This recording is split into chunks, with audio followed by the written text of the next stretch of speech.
Okay, it is 3:03 p.m. on October the 14th. I call to order the Executive Board for Yamhill Communications. And we have all of our Executive Board members present, either virtually or in person. We have a couple of other attendees that we can see online. If at any point you have any comment or question that you would like to ask, just raise your virtual hand and we will promote you up to be able to speak to the group. First thing I'd like to start with today is just some acknowledgement and recognition of Cheryl Bledsoe. Cheryl Bledsoe, the director of Clackamas 911, also known as YCOM, passed away yesterday on October 13th, 2025. Bledsoe served as director since 2018. In 2020, she was selected as the Oregon APCO NENA Manager Director of the Year. As director, she evacuated a 911 center during a wildfire, pioneered remote dispatching, and led initiatives to help employees see the human behind the headset, including creating an employee recognition program at YCOM. Bledsoe was serving as the Region 2 representative and chair of Oregon State 911 Advisory Committee, and she has been an instrumental voice for Oregon PSAPs. Prior to her service as director, she also served as technology and accreditation manager with YCOM, as emergency manager with Clark Regional Emergency Services Agency in Washington, and as a juvenile counselor and senior Homeland Security analyst with Clackamas County. She leaves behind her husband, Tim, and children, Clara and Hunter, along with a grateful community of dispatchers and first responders across the nation. I saw that notice yesterday evening and spoke with our director, Patty, and just wanted to take a moment to acknowledge her contributions to Oregon APCO and the YCOM and the PSAP community here in Oregon. Our agenda today, we have a couple of items to go over. So the first would be item 1, old business. There is none. Item 2, new business. A, an update from Chief Greg Graven on the IGA 190 agreement work group update.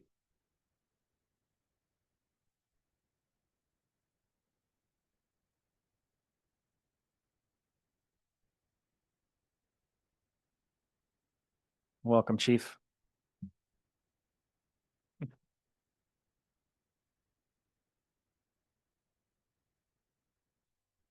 Thank you, Sheriff. Greg Graven, Chair of the YCOM User Committee. And I do have notes because we've been busy and it's kind of exciting to report to the board on. So I first want to extend my appreciation to the YCOM User Committee, as well as the work group. We've all been having a great attendance and good discussion on the YCOM IGA 190 agreement. We've had 4 meetings. The first meeting that we had was the last part of August. And the 4th meeting, we actually finalized I'll put in bold letters, capitalized, not yelling, but because of excitement, that we have the final draft for the IGA completed. And we started on the 4th meeting working on the user dues. So to report on that, there are some things that we discussed as part of that IGA, is that we're discussing moving the radio system from YCOM to the Yamhill County Sheriff's Office. So as a part of that, there will be an additional radio system fee for the users, which will be determined and assessed by the Yamhill County Sheriff's Office. We're also talking about the percentages that we're going to add as this user fee and what's been discussed. And there is a large list, and that's a conservative word by saying large list, that YCOM does of different tasks and things that they do on a regular basis that don't fall into that scope of the user fees, user dues. So what we're talking about doing is adding a fee that will be an annual fee apart from the user dues. that will be assessed, and we're determining what that will be. So that's what we're discussing now with the user. What I'm saying dues, and now will include fees as well with that. So good discussion about that. That is something that we all feel is very important. The things that YCOM does, and I've been a part of that for quite a while from my end of it with the law enforcement side, but also attending a lot of the meetings and in knowing what YCOM does. There is a lot of support from the work group, and I think there will be from all users, that there are things that YCOM does outside of the scope of what we constitute as the user fees. So we're having an in-depth discussion about that. Any questions from the board? Just one question or clarification. So when you were talking about the radio system, you're talking about how currently there's a pass-through of funding that comes from YCOM user dues that comes to the county for the radio system maintenance.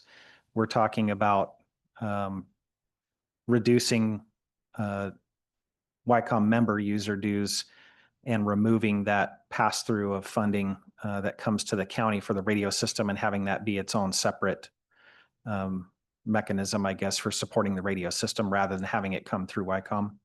Yes, that is specific language of what we're discussing. Okay. Not to go into a lot of detail because we're still having the discussion part of that. We do have facts, figures, and numbers that we're discussing that will be the difference. The percentages that we're talking about for the user dues will compensate for that funding that would normally go through YCOM. So there's discussion about that in depth. Does that answer your question, Sheriff? It does answer mine. Any other questions from any of the board members or online? Not at this moment, no, thank you. All right. So moving on, I'm just kind of jumping through the agenda because that's an update on where we're at with the user work group. And now discussing what we've been doing as a user committee. We've had a great attendance. I've attended a lot of the meetings, and there has been there's more in attendance now, and there's more conversation taking place. A lot of it now has kind of been focused primarily on the updating the IGA for YCOM. And next week we'll be meeting again as a work group, working through that, the process for the user dues and fees. And the meeting that we've been having as a group, there's been discussion by YCOM Director Patty Sowers about the integrated text to 911 system. I'm sure she'll be talking about that. So we've had conversation about that, and there'll be documentation that'll be pushed out to everybody through social media once they're ready to roll that out. I'm sure she'll have an update on that. And then also there was talk amongst the committee about a new process, which we in law enforcement appreciate. It kind of streamlines things. So there are things that YCOM does, going back to some of those fees of things that isn't included in the user dues. And one of those being that when after hours and at certain times, there are things that we as law enforcement have requirements to do. And when we're not there 24 hours a day, or records isn't there 24 hours a day, there's still things that need to take place expediently.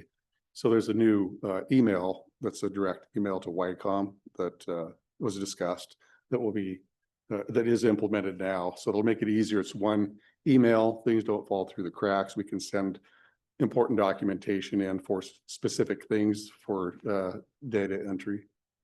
And that was talked about also by the YCOM's operations manager, Stephen Long.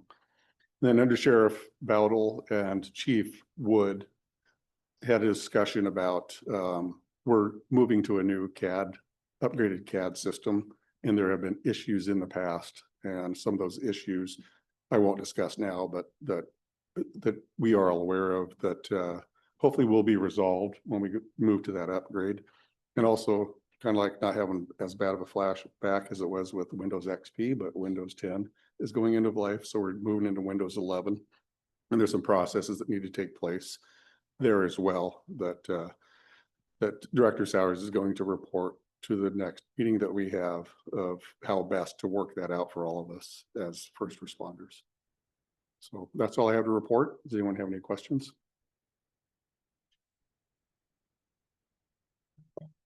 I'm not seeing any questions. Thank you for the updates on the 2 work groups and the user committee. Very welcome. Thank you. So that takes us through 2B and 2C. We're on to 2D, which is the director's update, and the floor is yours. All right, thank you. So I do have a few things to update today. I want to start with the presentation format of the first item.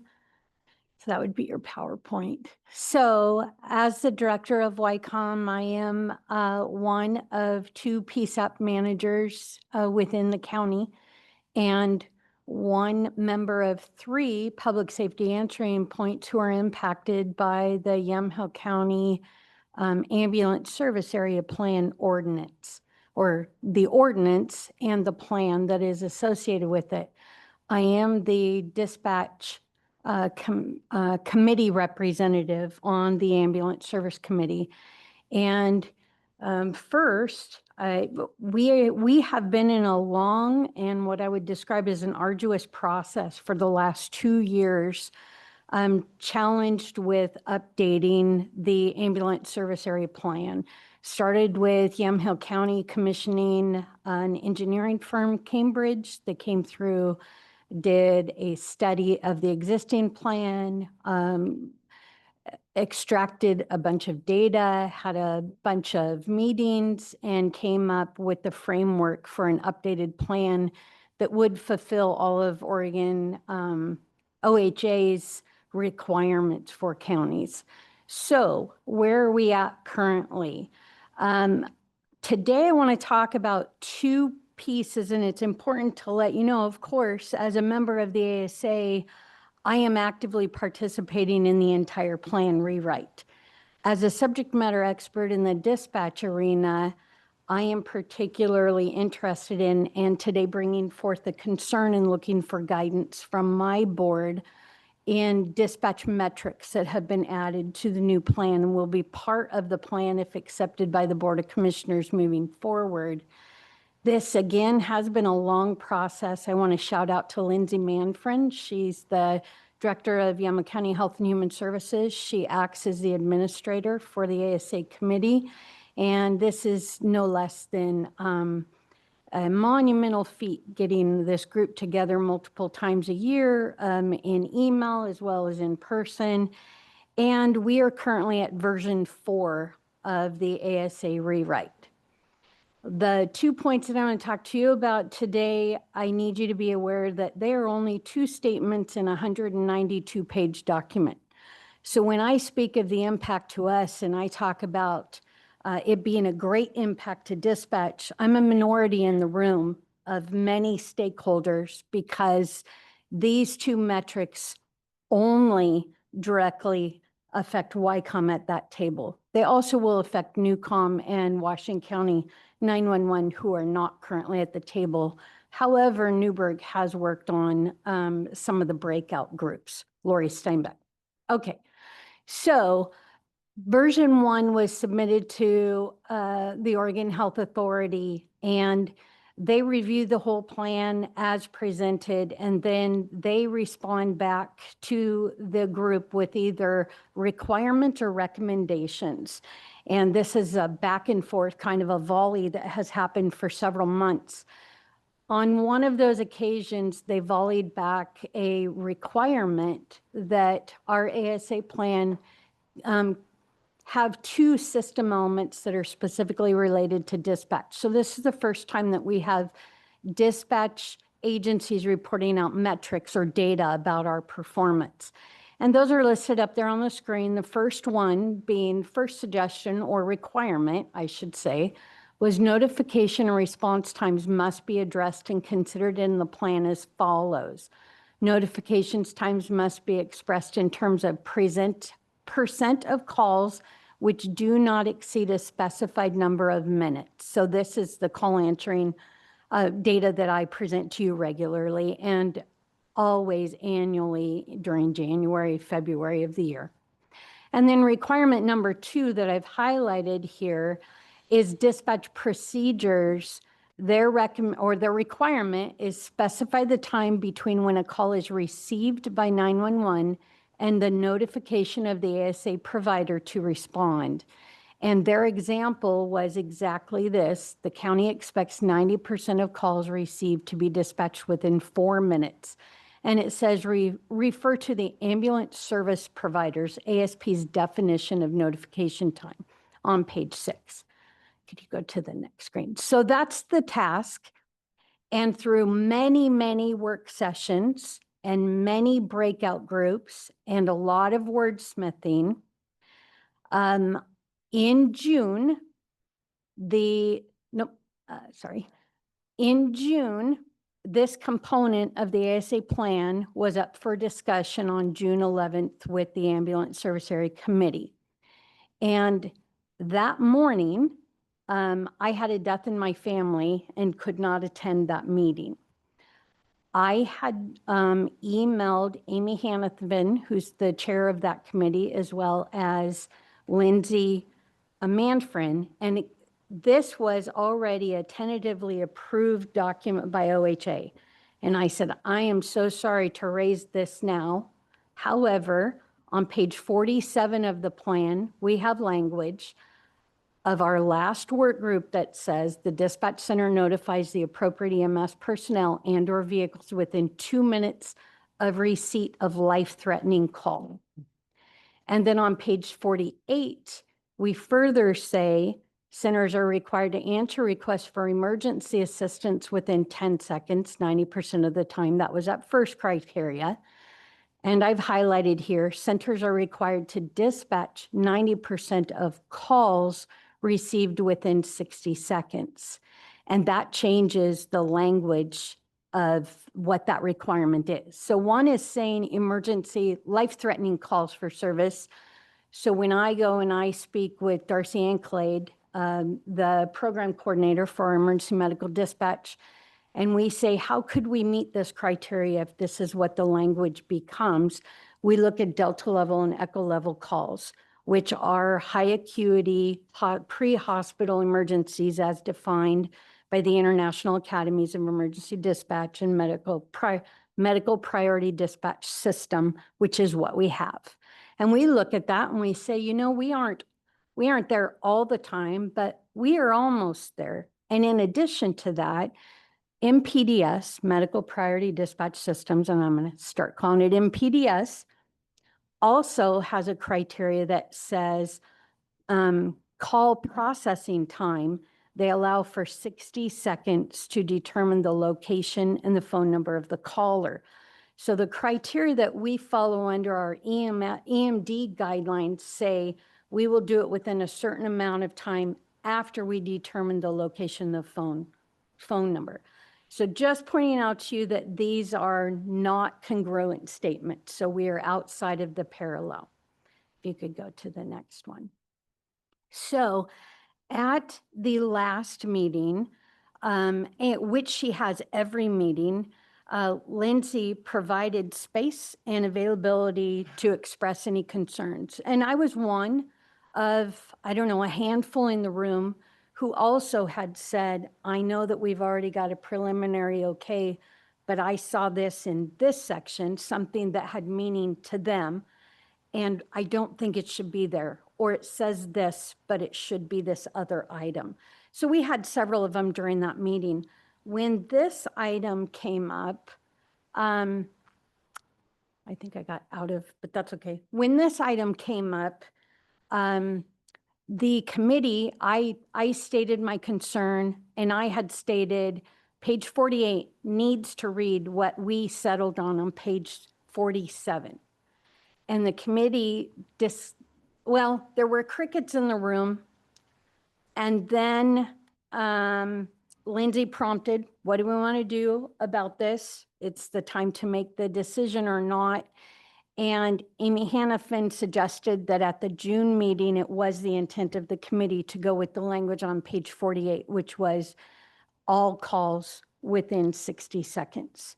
And there were nods around the room. There was one comment that was from Chief Scott Law from Dayton, and he said, oh, Patty, I'm sorry, but is this going to mess you up with text to 911 calls? And I said, it most certainly would. They would not meet them. So I made a statement to the committee and let them know that I recognize I'm just one in the room. And I understand that that's what the committee had adopted, and that's the draft language that is in there. However, I needed to let everyone know that I did not believe that YCOM would be able to meet this criteria at all. And that I understand that if that is what the committee is suggesting that each of the dispatch centers work towards, but I could tell them today with relatively high confidence that the 3 dispatch agencies were not going to be able to meet that metric. And I received no feedback. We moved on to the next item. So I left that meeting, went back to Darcy and said, okay, so the last time that we spoke, and I think I might have it out of order, so we'll see. But the last time that we spoke, I was talking to you about emergency calls for service within the 2-minute time frame.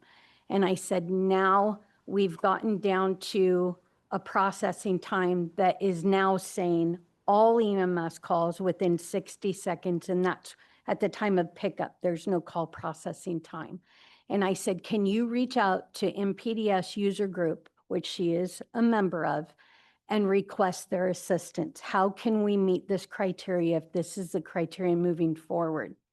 So we received feedback from individual members, as well as we've received feedback from medical priority, which we asked them. And I need to stop and back up for a moment, because in all fairness, I also need to, where did the 60 seconds come from? Well, when OHA returned to the group and said, we want you to come up with call answering time and call processing time, the group looked to me, Patty, do you have any statistics? And in a work group, I presented, these are the only ones that I can come up with, the only ones that I'm aware of. APCO NINA, APCO has 90% of all calls answered within 10 seconds. And NINA, the National Emergency Number Association, which both of those are our professional organizations, they say 95% of all calls answered within 15 seconds. So I presented that data, and then I said, typically my partners would ask you to look at NFPA 1221, and those are standards for the fire service. And like many other disciplines, there's notations about dispatch agencies.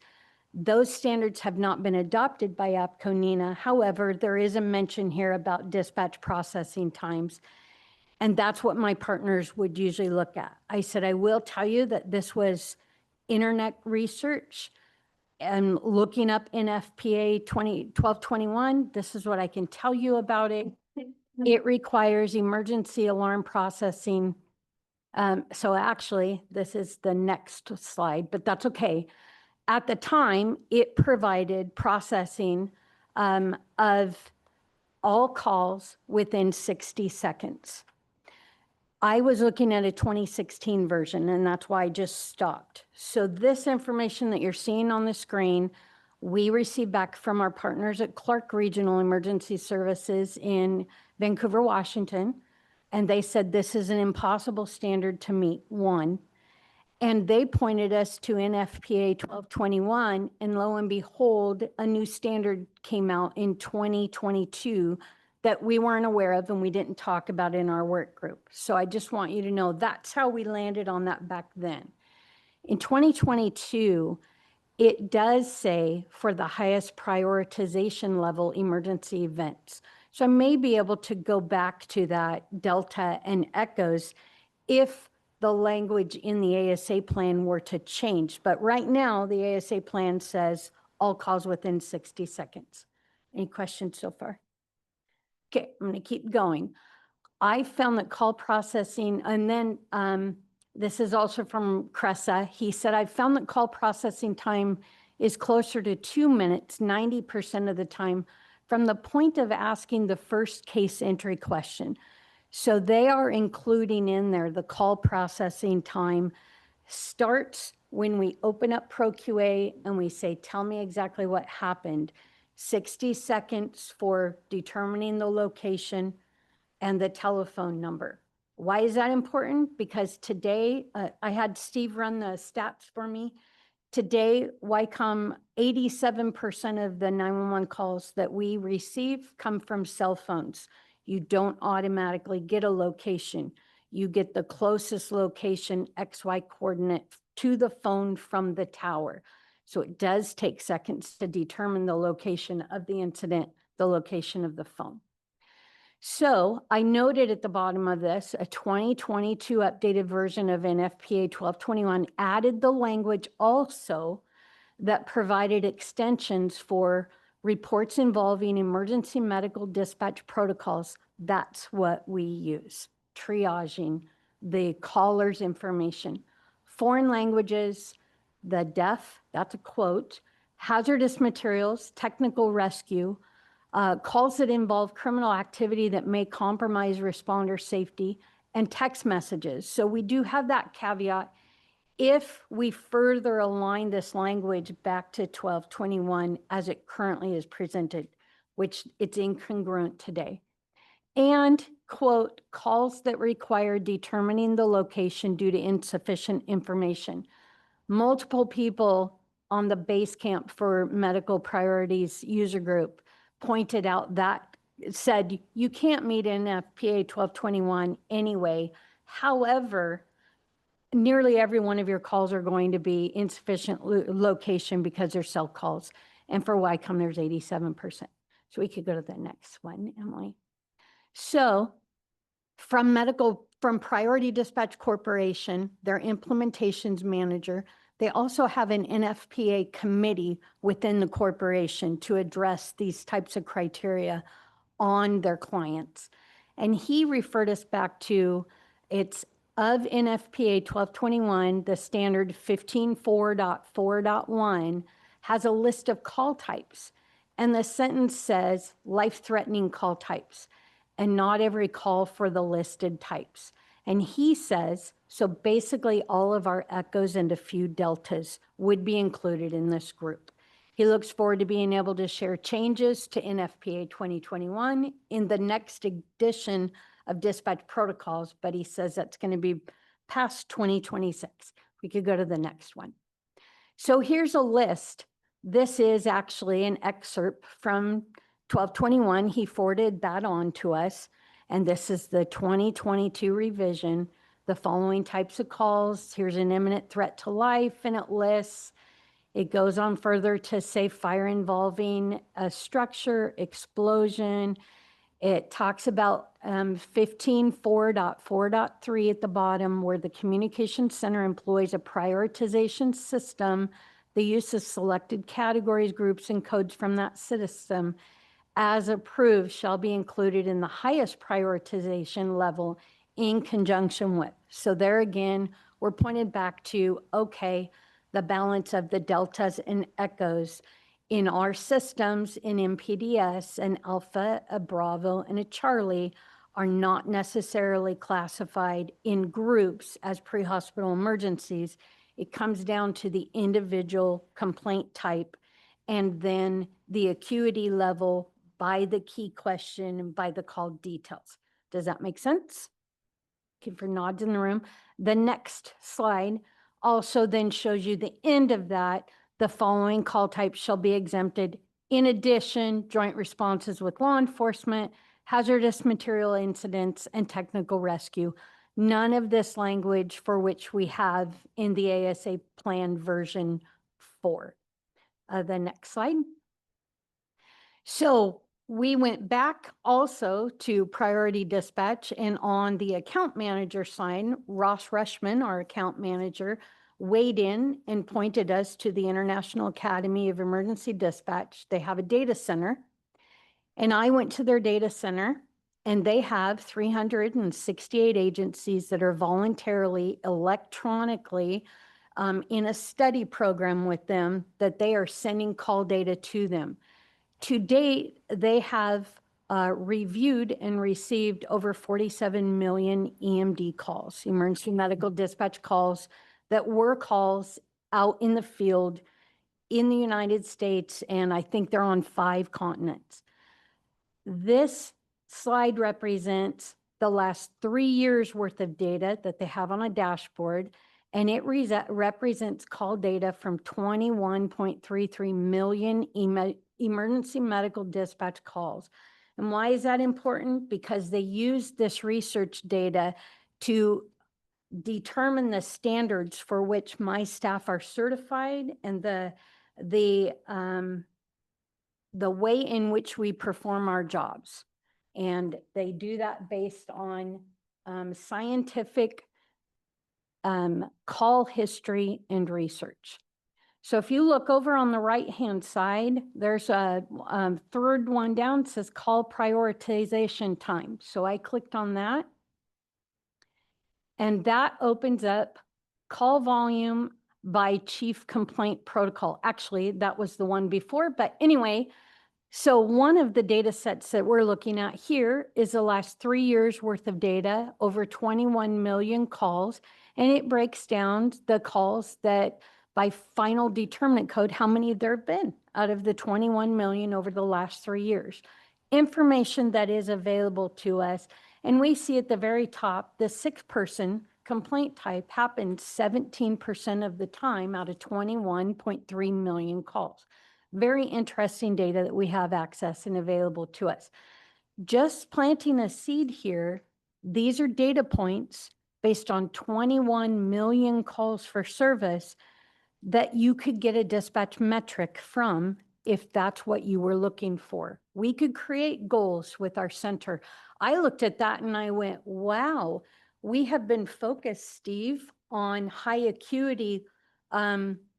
It's called high acuity low, it's like, I can't think of the word, low probability calls, right? The ones that don't happen very often, but when you need to help deliver a baby, you'd better get it right, right?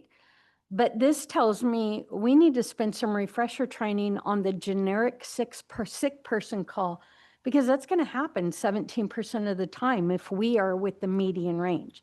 So we will be using this more. The next slide is going to highlight of those 21 million calls, if you look at the upper right-hand corner, by the last 3 years, actually this one is a specialty reports September of 24 to September of 25, and it would not let me extend it out any further. So without asking them to weigh in, I don't know if this is a year's worth of data or if it's 3 years for 21 million calls. But these are the call priorities, and those are the average number of seconds that it takes for call processing. So, and I apologize, I don't have a handout for those here in the room. The Omega response, we do have an Omega response. That's called poison control. You don't need a medic from me. However, our local medical director has said we will always send. So YCOM takes the Omega and it becomes an alpha level response. So for a no hospital emergency, I mistakenly took 1 Tylenol. I mistakenly took 1 multivitamin and I didn't know if I should. Those kind of lower acuity calls. The average call processing time was 80 seconds. Then we go down to the Charlie level, and those are in order of longest time to process and least amount of time. Now, again, pointing you back to the deltas and the echoes, those are the ones that Darcy and I have been concentrating on. And I have been priming the pump for YCOM's going to need to present this out. How are we doing and where do we fall if this becomes the standard? The problem is, Executive Board, this does not add the 60 seconds on where we are determining the location and the phone call. So if you go down to the echo level, the median is 37. Today, year to date, YCOM, and I did give a handout, and Emily has it. We can look at it. That would be great, actually, Emily. It's called prioritization in MPDS. If she goes down a little ways, she's going to start seeing a graph for you. And this is year to date. All of our, go to the next one down. every echo call that YCOM has had in 2025, and our median call processing time is less than the 21 million average. The 21 million average is 37 seconds, and YCOM is currently at 30 seconds. So if we take 30 seconds and we add 60 seconds to it, I need to advocate for 90 seconds.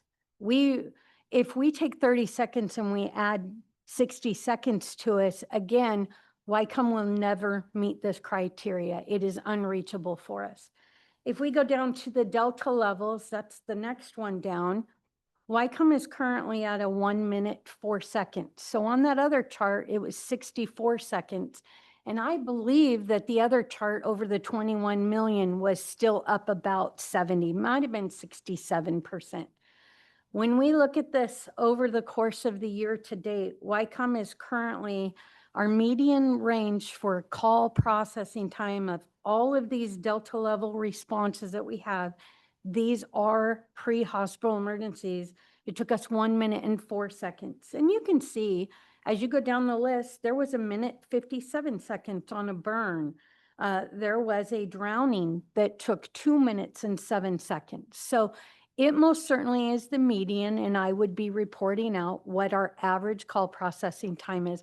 Now also, which would be unclear in our current ASA plan is, so do I report out on each individual one that doesn't meet that 60 seconds? I don't know. I'm just throwing that one out there because that's what the ASA providers do. They say we didn't meet our call. We didn't meet our call requirement on 3 calls. They were frontier call, they were this, and they were this. So none of that has been fleshed out. Now, perhaps that's going to be done more along the lines of administrative rule. It's just conversation that we haven't had yet.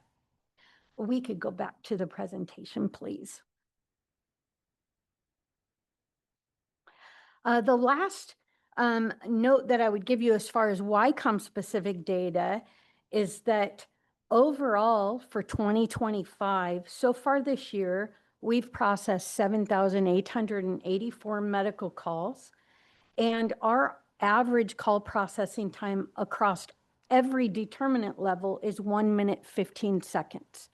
So even adding the 60 seconds onto that, we nearly could get within that original benchmark of 2 minutes that the individual work group was looking towards. And that's why I have not been concerned. It's like, and we'll look for efficiencies that we might get and some additional refresher training. Okay, so if we can go to the next one. So also from the base camp inquiry, this is Doug Smith from Cressa, and I've already quoted him on a few. This is just a copy and paste into this slide, providing you some more information. He said last year or the year before, Ross Rushman, last year or the year before, they had a meeting specifically about this with South Sound 911 in Tacoma, Washington. Jay, who you heard from earlier, was on that meeting. He talked about how the NFPA is going away from 1221. And he also mentioned that less than 20% of all agencies could meet the 60 seconds. And those agencies were ones that use no protocols. So Doug looked at a study from 2016, and he reviewed, or that study reviewed over 3 million medical calls.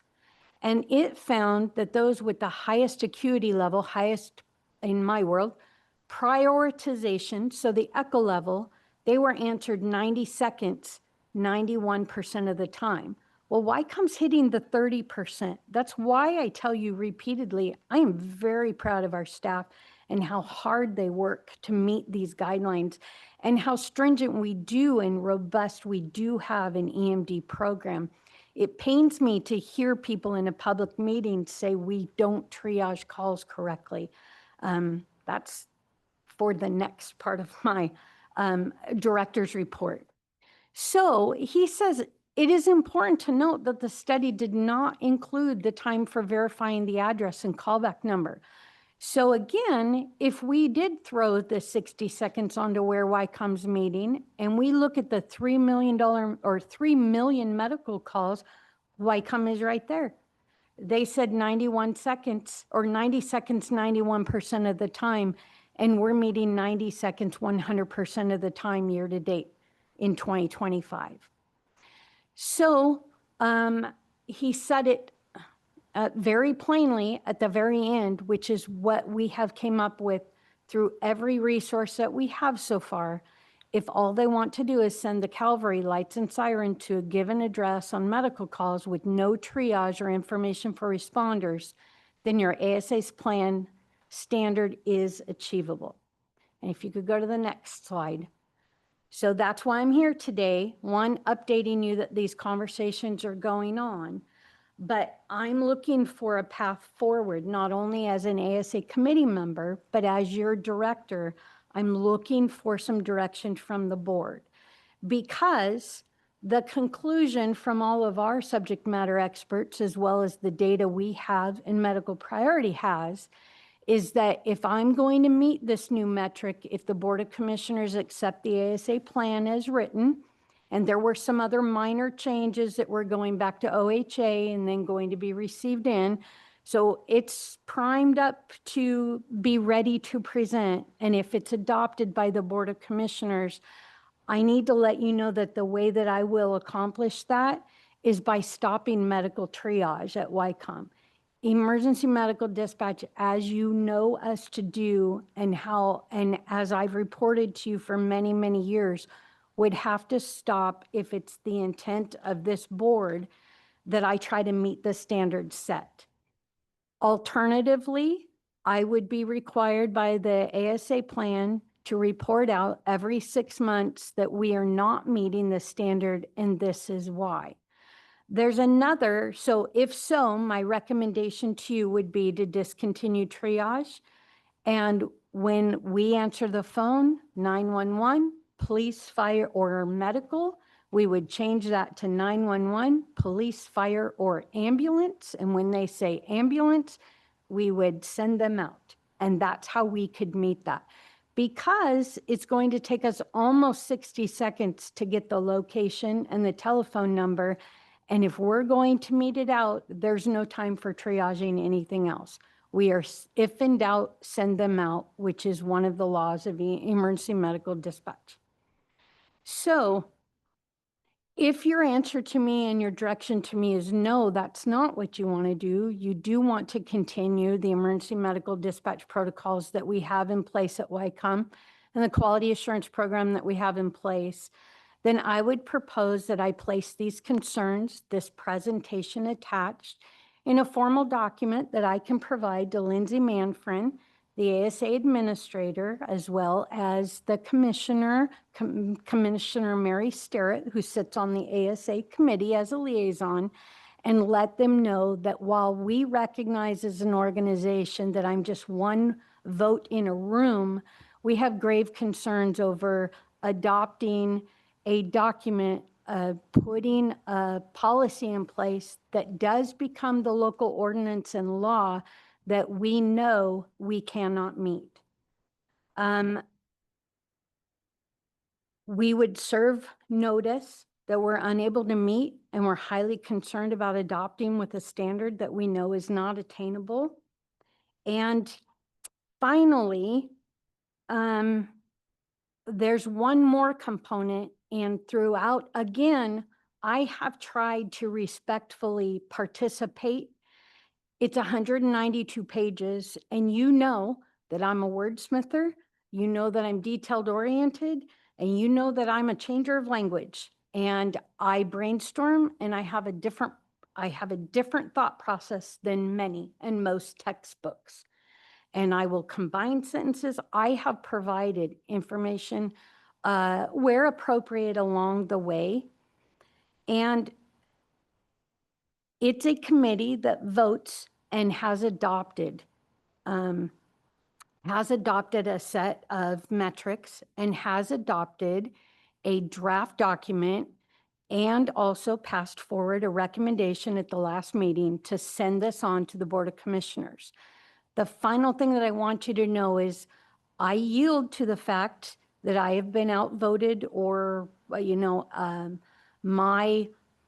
my interest was not taken up by the committee, but I have long for 2 years said whatever metrics are adopted and put in place for this ASA plan, I appeal to the committee to pull them out of the draft body of it and put it in an appendices. Exactly like Chief Graven has reported that you're doing with your user dues. Because if the board decides to change the user dues next year, you don't have to open up the 190 agreement and do a formal process.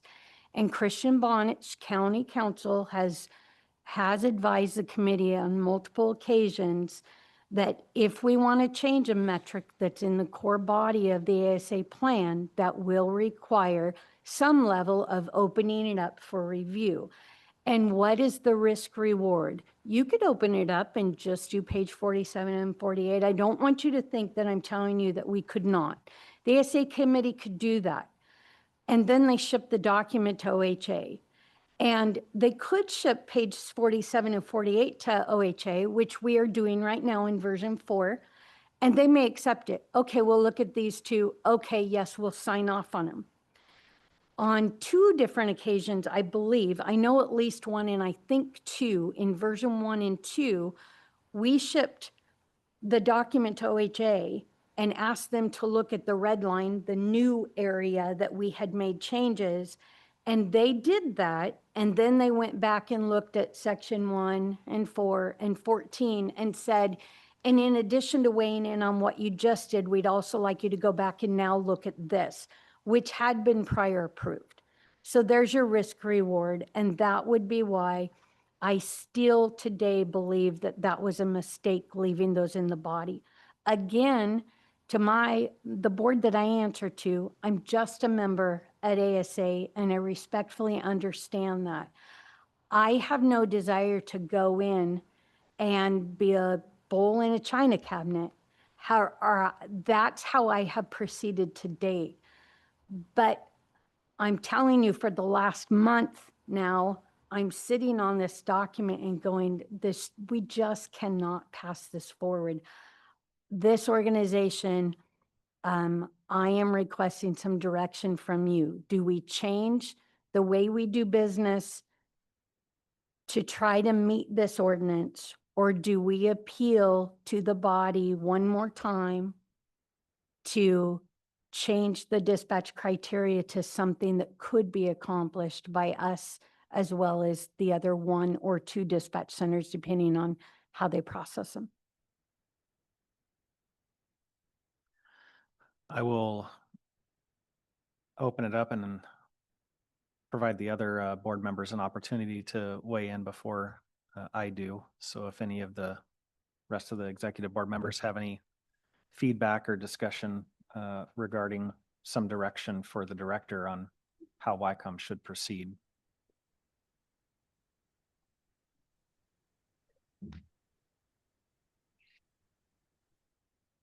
Commissioner King. I'm very interested to hear your take on this, Sam. There was a lot of information at once, and if I can try to distill it down, it sounds like you don't want to open up for even further opinion of an outside organization to provide an unobtainable metric. It's almost, and my fear, I tend to agree with you if I'm understanding you right. My fear is that, like schools, right, of state testing or something, we're only working towards this metric so that we can continue to get funding, or we're in compliance, rather than doing the job of making sure that the ambulances are getting out as fast as possible. And I understand that is the metric, but I think if I'm understanding you right, Patty, I am in agreement with you on this. Thank you. Counselor Tukalski. Thank you, Sheriff. Excuse me. I think YCOM does a great job today, and I would ask that we continue to push back, because if you set a metric that's not attainable, you're only setting yourself up for failure. And I find it hard to understand why that 60 seconds hasn't been included in the equation, because that's part of the call itself, is finding the location. And how many others have pushed back within the organization? How many other members? No one has. I think the disconnect is I'm the dispatch side, the dispatch view. And when we were talking 120 seconds, I'm going, okay, they're emergency, so they're deltas and echoes. And that includes the 60 seconds we can get there. It's when page 47 became page 48 of 60 seconds, not 120, that it's insurmountable for us because of that address and telephone number component. So I have not appealed to the group for address and telephone number component. I've said call processing takes us longer than that. Yeah, and the way you stated that is correct. It's a process to process the emergency call, and it takes a certain amount of time to do it correctly. And if that 60-second time frame isn't going to allow you to do it at the service levels that you provide today, I wouldn't support that, and I would ask that we push back. That's my opinion. Thank you. We have Commissioner Starrett as a attendee here. Commissioner Starrett, if you can hear us, go ahead. Yes, thank you. And thank you, Sheriff, and thank you, Patty.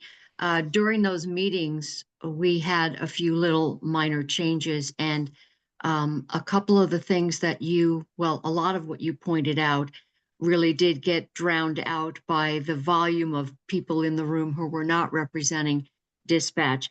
So while OHA has agreed to the changes that we discussed at the last ASA meeting without opening up the whole plan for review, because you're right, once we send it in, they did pick apart some other things. They have agreed to the changes as is. It would not require review of the whole plan.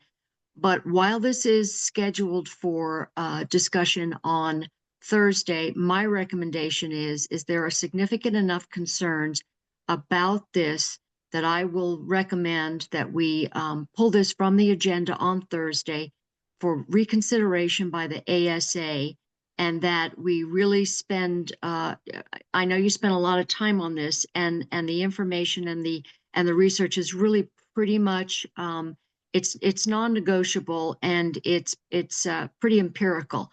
So I'm going to recommend that we pull it from the agenda and then bring it before the ASA again, and then we submit these either as appendices per your recommendation, or we just ask the ASA if we can vote to submit them as just changes without reviewing the whole plan. Thank you, Commissioner. I guess I would look to the rest of the board members. Obviously, we've heard from Commissioner King and Councilor Tukalski. My discussion on the topic would be in total agreement with Councilor Tukalski to adopt a standard that we know going into it is unobtainable is bad practice. And as far as what Commissioner Starrett suggested, that we take it back to the ASA, there's a lot of good data. You've done your homework to show, and it's not just isolated to YCOM. You've reached out to CRESA, you've reached out to the EMD vendor that establishes that protocol. And we are in the very early stages, as Chief Graven mentioned in his update earlier. We're getting ready to have the text to 911, and we already know that that takes significantly longer. There's no language that distinguishes between a voice call and a text call in that ASA plan that has been proposed. And I would ask for consensus from the board that we give direction to the director that whether it is one or more of us as board members attending a meeting with the ASA, or just working, since the ultimate authority lies with the Board of Commissioners, to provide all of the information to the ASA group and the board to make that determination that we create a standard that is not just an industry best practice. But I would never sit up here and advocate that we move away from triaging and using EMD protocol, because ultimately, as the body that governs the activities of YCOM, we are here to serve the citizen, and sending an ambulance out the door with no information does not serve the citizen.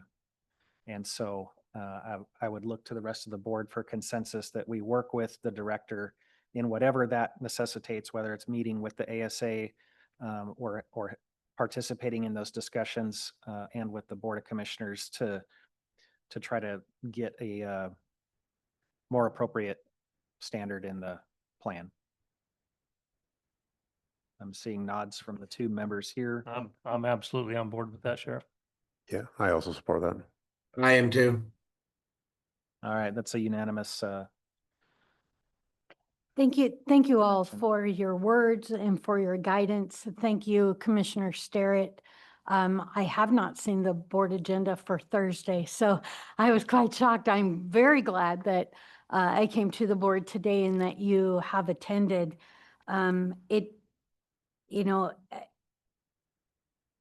It's important to me that you know that in trying to respect the conversations and the voting democracy of the ASA committee, we tried to meet it, and I'm coming to you because we just aren't able to. So thank you very much. I appreciate it. Any other questions on that? So we just have a couple other things, no handouts for any of the others. Yes, in fact, Chief Graven, we have been declared text ready for text to 911. So as of last week, the final 2 failover tests that Motorola and Intrado were having a hard time with on the network did pass. They did those behind the scenes. Currently, I have 4 cell phones that are associated to YCOM personnel, all operational staff to include Steve and trainers, and actually Garrett Hardwick, one of our trainees. Because of where they're at on shifts, their telephones are set up so that they can make a text to 911 call that will actually come into our system and be brought in by Intrado. They send a different code to have that be recognized.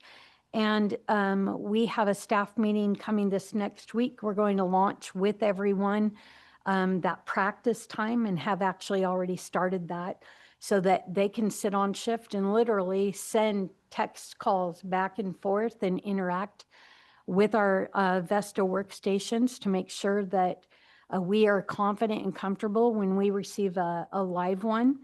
Next step is I have to-dos. I need to go onto the FCC's website and register us as a public safety answering point who is text to 911 capable and ready. And then I send an official letter from our organization to all of the national carriers who are in our area, letting them know we're ready to receive text. And then they said it could be as long as 6 months. It could be as quick as 2 weeks, and their median is 2 months, that the big 4 carriers will contact me and say, we're ready to test with you, and they turn it up on their system. We do a series of texting sessions. They make sure that we're receiving everything as they would want through their network, and they are now live.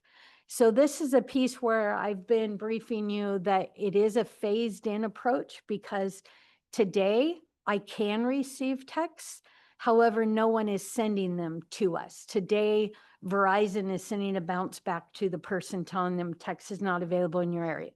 So as soon as I notify them and they address ours, which they said T-Mobile and Verizon are relatively quick, but we don't want to blast out social media. It's available in Yamhill County, and then you have a different mobile and you go, what in the world, right? So at the point that we're receiving live calls and a couple of the carriers turn up, that's where we're going to go to our member agencies and say, does anybody out there have AT&T phones? We'd like you to do some texting sessions Let's do some more running it through its paces and helping our staff identify the differences. What does a text from T-Mobile look like compared to Verizon or AT&T? So that's what we're going for. The big push to all of our citizens will be when we have those 4 major carriers on board receiving texts and having signed off. So that is the plan. In answer to the question that Chief Law pointed out that, and thank you about the text language included in the ASA plan, I have repeatedly reported to you that the average text session takes 8 minutes. I asked Google's version of ChatGPT today, and it reported to me nationally 7 to 18 minutes per text session.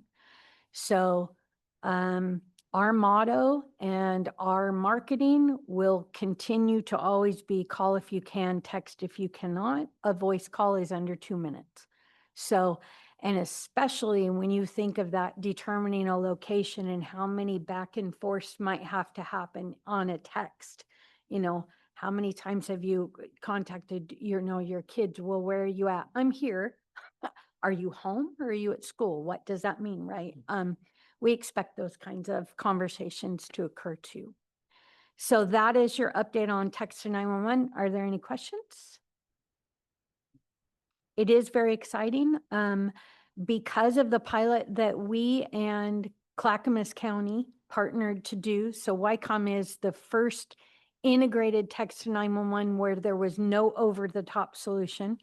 And Clackamas County 911, Cheryl Bledsoe is responsible for running that trial of, they did have an overtop solution. And after the network got done and YCOM was passing testing, then they turned theirs up. They are fully transitioned now because the carriers already know they can receive it. So now the state is working very quickly with Motorola, Intrado, and Lumen to roll it out to every center that's ready to receive it. So it's pretty exciting. We made a difference. We will make a difference locally, and we did across the state with this item as well. And then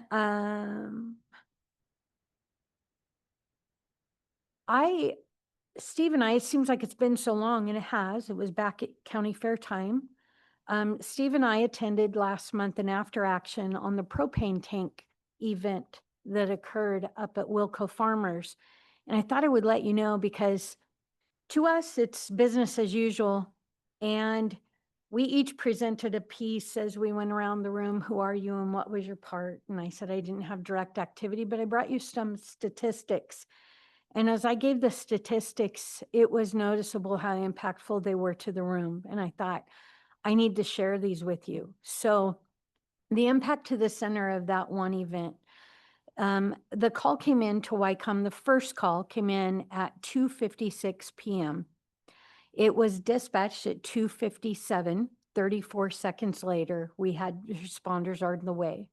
The original call came in as there was a large propane tank on fire as it had been hit by a vehicle. In the end, there was a traffic accident combined with 3 vehicles, and one of them had veered into the propane tank and caught in on fire, as well as the vehicle was on fire. I think maybe in the end, 2 vehicles were actually burned in this. The impact to the center on July 29th from 2:30 in the afternoon to 8:15 p.m., which is when that call was relatively closed, YCOM received 331 telephone calls, received and placed. That's a combination of 911 calls, administrative lines, and calls placed out on behalf of our responders. In contrast, the same day the previous week on July 22nd, we received and processed 116 telephone calls in that amount of time. So over the double the call volume. And on July 29th, we had a total of 99 total incidents. Okay, in the first 15 minutes, or I should say, we went to call process and we wanted to break that down. How busy were we immediately? How busy were we 15 minutes later? And then the last half hour of the first hour. So from 2:56 to 3:56 p.m., what did this event do as far as impact to the center? Well, our call statistics, ECATs, runs in 15-minute increments. But remember, this call happened at 14:56 and 52 seconds. So in the first 3 minutes and 8 seconds, YCOM received 27 calls. There were 4 people on duty, 2 career dispatchers, and 2 trainees. Fortunately for us and our responders, the trainees were at a place in their training where they 100% had an impact on the surface levels that we can provide. And in fact, we took one training team and Darcy assigned them the incident. Training team, you handle the incident. Us over here, we've got everything else going on. We'd like it to have worked that way, but it did spill out into the other 2, of course. So in the first 3 minutes and 8 seconds, 27 calls, 16 of those were 911s and 11 were inbound administrative. In the next 15 minutes, so really 19 minutes, the first 19 minutes, we had 6 more 911s, 4 calls came in on administrative lines, and we placed 3 outbound calls. In the last, from 30 to 45 minutes, so I guess 30 to 45 minutes in, we received 1 911 call, 16 administrative calls, and we placed 9 outbound. And one of the impacts of providing that data to you is it really gives a great picture of, as an incident originates, we respond to the public. So while, yes, we are answering the radio and we are disseminating information via radio, our busyness level in the center is really driven by the public and how many people are picking up that phone and asking, inquiring, or reporting. The next 15 minutes, we start to go, okay, now we're working the incident and we're starting to take action on behalf of the responders who have now arrived on scene. And in the final 15 minutes of the first 45, now we're reaching to outside resources, come and help us because our system is overwhelmed. So I thought that really provided an impactful view in what happens to YCOM when we do have these events, driven by the public, driven by outside events.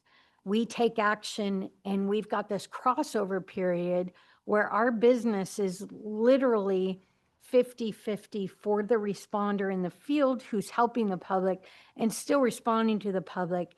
And it takes about 30 minutes for a major event to happen where now we are just working the event. The public sees that you're out there. The public sees that they are on it. The social media has started occurring, and now we are just working the event. So really, we get all the way from 3:40 p.m. up until 8:15 p.m. We're working for the responders and then other incidents that are coming in from the public. So I thought I would share that with you, and I hope that is something helpful for you to hear.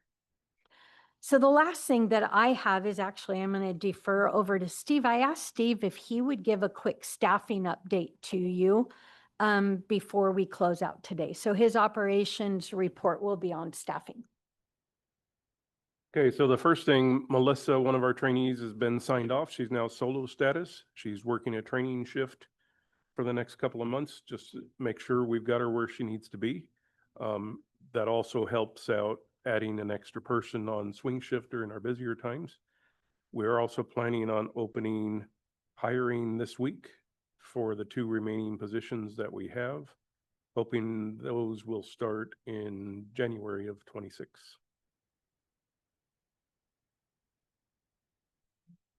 Any questions? That's great to hear that we've got another one through training. So, And Garrett's doing well and making progress. So our other trainee that's been there. very good. That is all I have. All right, we've made it through our agenda. The next meeting for the executive board will be Tuesday, December 16th at 3 p.m. here.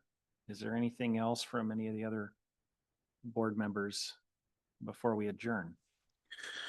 Patty, would you mind sending that report on the Wilco flyer, would you email that to me? I can, it was handwritten, but Oh, okay. Don't spend too much time on it then. Never mind. I was trying to take some notes, but if it's not, don't stress on it. okay. Thank you. Is it possible to get a copy of the presentation emailed as well? Absolutely. Okay, thank you. All right. Thank you, everybody. We're going to adjourn. It's 4:13 PM. Thank you, guys.